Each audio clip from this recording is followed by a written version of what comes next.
Everyman Driver Nation, what's going on? Welcome back. I'm Dave Erickson. Thank you so much for joining me. This week, I have the 2018 Honda Accord. This is the 2-liter turbo touring trim level. Obsidian Blue Pearl is the paint color. And today, 5 reasons why you should consider buying one.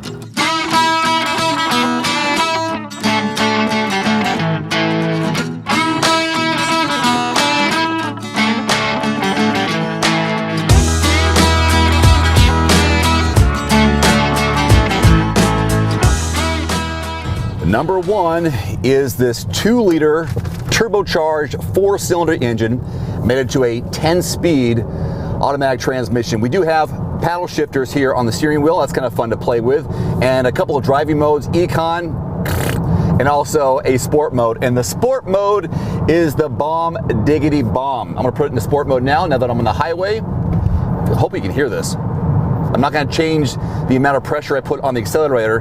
Watch it. I'll show you what happens. Automatically a bump in the RPMs, little red accents here in the instrument cluster. Sweet, I'm liking that a lot. And I was driving just around town and I hit the sport mode to experiment with it a little bit, and it went from 35 to 45 in a matter of seconds. Speaking of seconds, car and driver test results, 0 to 60, 5.5 seconds. Fuel economy, I'm gonna pull over for that one. It's rated at 22 city, 32 highway, and I've got some history here that I can show you with the infotainment screen that shows you what past drivers have got and then what I've achieved in my full week of driving. So let me pull over and I'll show you that. So here on your infotainment screen, you click on the trip counter and you can see my current drive shows almost 21 miles per gallon, but Trip A shows a good history of this vehicle over the last so many months. So their previous drive, they were averaging 27 with almost 440 miles, 25 miles per gallon, and 550 miles, 27.3. So a pretty decent mix. Honda is looking for that 26 miles per gallon in mixed driving number. So they're right there at it, depending on kind of what distance you go and how well you drive. And I think B is the same. Yeah, basically the same. So there you go. I've been averaging, looks like, in the 20s. Please allow me to interrupt this broadcast to let you know that in the description below this video, I have links to the best-selling and most popular automotive accessories and parts on Amazon right now, plus links to products I've actually reviewed from Amazon in the description below this video. Number 2 is trunk volume. Now, there's a couple ways you can open the trunk. There's a button here on the key fob. There's another one here inside the door, and there's also one, obviously, where else, but here below the Honda logo, underneath here to the right of the backup camera. Now you're looking at 17 cubic feet of volume for cargo, and because I'm an active on-the-go dad, here we have a bob stroller. This is what I use to run with my little boy, and it's a pretty good size, and it fits back here, no problem. Let me pull it out and show you how big it is. So that fits no problem back here. We do have a jack kit below, and that is a 60-40 split for our back seat. You can pull these handles here to allow your ability to fold those down for longer items, and this is no problem whatsoever for families who want to load it up with groceries, go to the big box stores and fill it up that way, or just your regular, I don't know, sporting equipment, camping stuff. Go to Home Depot, Bed Bath & Beyond. I don't know if I have enough time, but if I do, I can use the 17 cubic feet of volume. There you go. Number 3, family friendliness, which I think you can say about most vehicles these days, 99% of them. This one specifically about the latch system for child seats. You'll see these little buttons here, little icon of a child in a car seat. Well, if you pull those back, you'll see these latches here, which you can hook in a car seat. Well, I'm gonna use my boy here, being a new father, and show you how I use the lap belt and how easy it is to navigate the back seat of the Accord. So he's just kind of getting up from a little bit of a nap, right, buddy? So what I do with this, I use the seat belt here. What? And then I put it through my little straps. Yeah. And I snap it into place like that, and I'm good to go there. Put some blankets on him to keep his toes and his fingers warm. And that's how I utilize here in the back seat. Oh no, he wants me to move on to number 4, so I'll do that. Okay, we'll go. Number 4 is technology, specifically the infotainment system.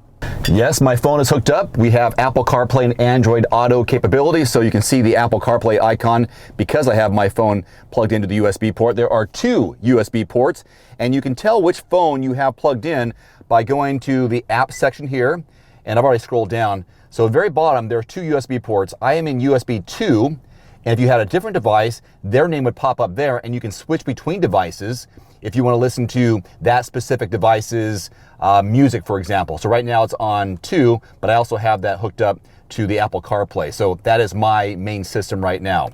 I already showed you the trip counter for fuel economy. Navigation, pretty straightforward. This is a Garmin system, which is very clear, great graphics, easy to zoom in and pull out a little bit. All good details there for you. You can see the traffic, where you are, exit services and settings and so on. You would use Bluetooth audio if you don't want to use a USB port. Since my phone is plugged into a USB, it shows that it is disabled because I'm already using it, so there's no need to have to go Bluetooth wireless. So I am plugged in, so that's how I'm able to use my phone through the car. The phone setting, press on that, and then you can use what's directly on your phone. So I can make a phone call here, go to my favorites, my recent phone calls, and also my contacts now that my phone is synced up to it. So that's how you use the phone icon. Sirius satellite is self-explanatory.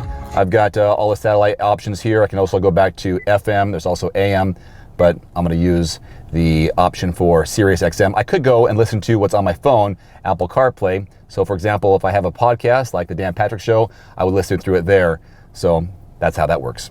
Simply swipe your finger to the left and you can go to the next screen. That shows what may or may not be plugged into the USB, which is in the front of the car.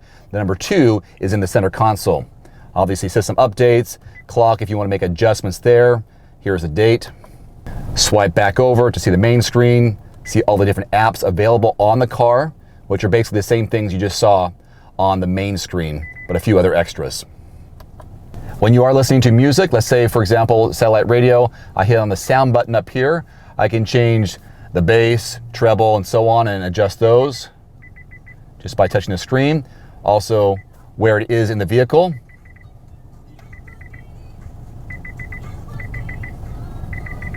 And save those settings. So with our infotainment screen, yes, it is touchscreen, but you also have dials for volume here, tuning here, also tuning left and right on the screen itself. And on the steering wheel, you have the option of changing the volume here and changing channels here. So some redundancy there, but just in case the passenger wants to adjust the radio, they can do it over there, or you can do it right here on the steering wheel.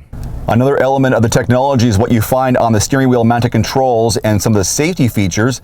You see over here, this HUD stands for heads up display, which is right there in the center. And by pressing that button, I can change what I see in the heads up display. And if I don't want that at all in the screen, I have an option here on the left-hand side to turn it off, and now it's gone. Also, these 2 icons are very helpful. You got adaptive cruise control and lane keeping assist system.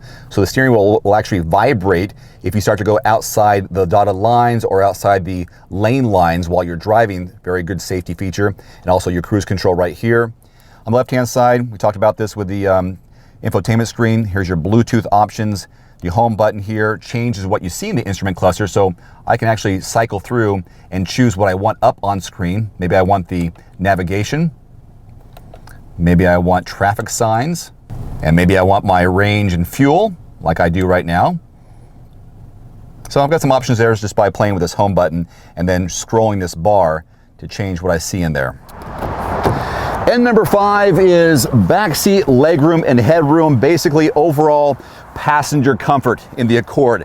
I am 5'11". This was my position as the driver. So see how much room I have between my knees and the back of the seat? This is me sitting behind myself. So put yourself in my shoes to see how it might look for you back here. A bench seat, this isn't too cumbersome to put my feet straddling the center section, not a big deal.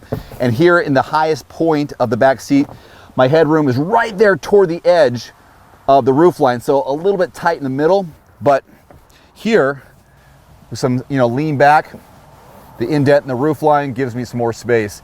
I do have cup holders here in the side doors, so both of those are nice. Got the heated seats with our touring trim level. You have a single moonroof right there to allow more light in the vehicle. You have a fold down armrest with a pair of cup holders. So yeah, you can get 3 of me shoulder to shoulder here in the back seat. After all, it is a Accord sedan.